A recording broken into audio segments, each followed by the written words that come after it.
ಈ ದಿನ ನಾಗರಾಜಣ್ಣ ಮತ್ತೊಂದ್ ಕಥೆ ಜೊತೆ ಬಂದನ್ರಿ. ಕೇಳಣರಿ ಹಾಗಾದ್ರೆ. ಸಿಂಹ ಮತ್ತು ಚಿಕ್ಕ ಇಲಿ. ಒಮ್ಮೆ ದಟ್ಟವಾದ ಅರಣ್ಯದಲ್ಲಿ ಬಲಶಾಲಿ ಸಿಂಹವೊಂದು ವಾಸಿಸುತ್ತಿತ್ತು.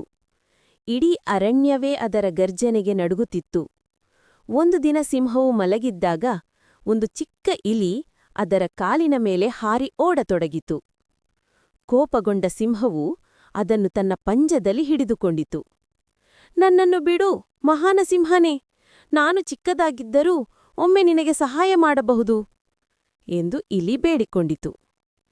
ಸಿಂಹವು ನಗುತ್ತಾ ಹೇಳಿತು, ನಿನ್ನಂಥ ಚಿಕ್ಕ ಪ್ರಾಣಿಯೊಬ್ಬನು ನನಗೆ ಸಹಾಯ ಮಾಡುವ ದಿನ ಬರುತ್ತದೆ ಎಂದು ಹೇಳಿತು. ಆದರೆ ಅದರ ಹಾಸ್ಯ ಮನಸ್ಸಿನಿಂದ ಆ ಇಲಿಯನ್ನು ಬಿಡಿತು. ಕೆಲವು ದಿನಗಳ ನಂತರ ಸಿಂಹವು ಬೇಟೆಗಾರರ ಬಲೆಗೆ ಸಿಕ್ಕಿಬಿತ್ತು. ಗರ್ಜನೆ ಮಾಡಿದರೂ ಫಲವಿಲ್ಲ.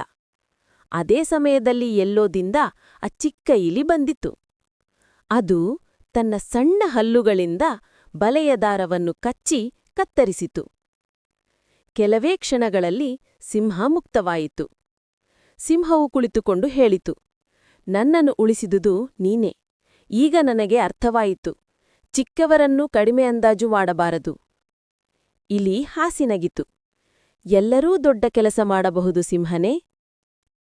ಮುಂದಿನ ವಿಡಿಯೋದಲ್ಲಿ ಬೇಕಾದರೆ ಮತ್ತೊಂದು ಸಾಹಸ ಕತೆ ಅಥವಾ ನೈತಿಕ ಕತೆ ಹೇಳುತ್ತೇನೆ.